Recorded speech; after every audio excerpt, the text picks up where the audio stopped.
अस्सलामु अलैकुम वरहमतुल्लाहि वबरकातुहू। सबसे पहले हम आपको अपने चैनल में खुशामदीद कहते हैं। मोस्ट वेलकम, मरहबम बिकुम। अल्लाह की ज़ात से उम्मीद रखते हैं आप खैर आफ़ियत से होंगे। आज का जो हमारा सबक है सूरत आल इमरान, कुरान की तीसरी सूरत, पारा नंबर 4, आयत नंबर 145, 145 लफ्ज़ बलस और रवानी के साथ पढ़ना सीखेंगे। सबसे पहले लफ्ज़ बलस पढ़ना सीखते हैं।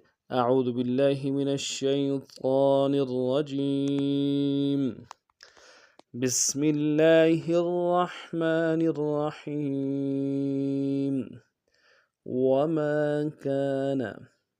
वमा काना लिनफ्सिन अन तमूत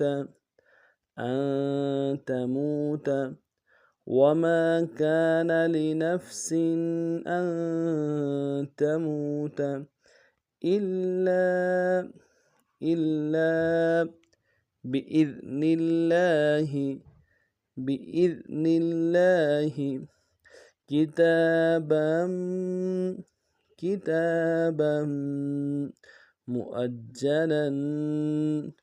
मुअज्जलन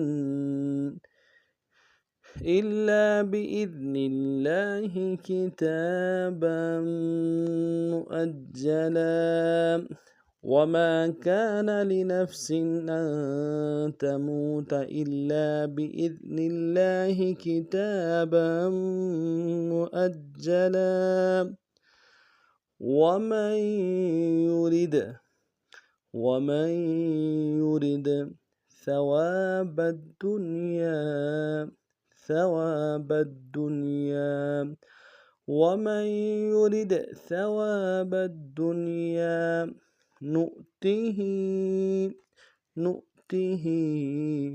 منها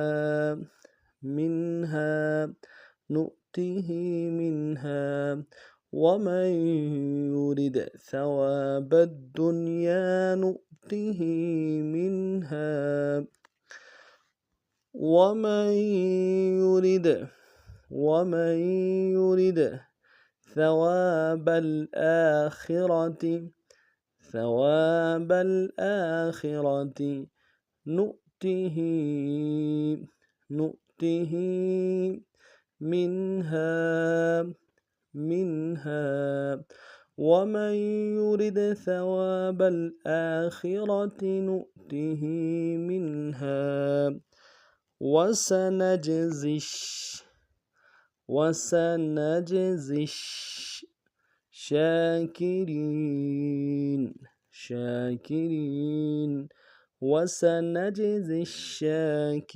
الشاكرين अब पूरे सबक को नाम पढ़ते हैं।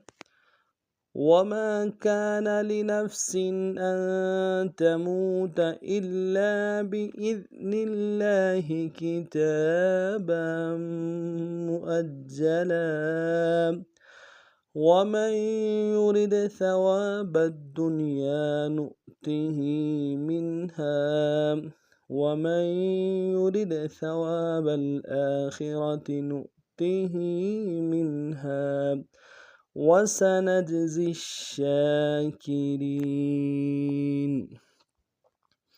आज का हमारा सबक इतना ही था। नए सबक में नए अंदाज के साथ फिर आपके सामने हाजिर होंगे। तब तक के लिए अगर आप हमारे चैनल में नए हैं, हमारे चैनल को सब्सक्राइब कीजिए, लाइक कीजिए और खूब शेयर कीजिए ताकि दूसरों को फ़ायदा पहुँचे। अस्सलामु अलैकुम व रहमतुल्लाहि व बरकातुहू।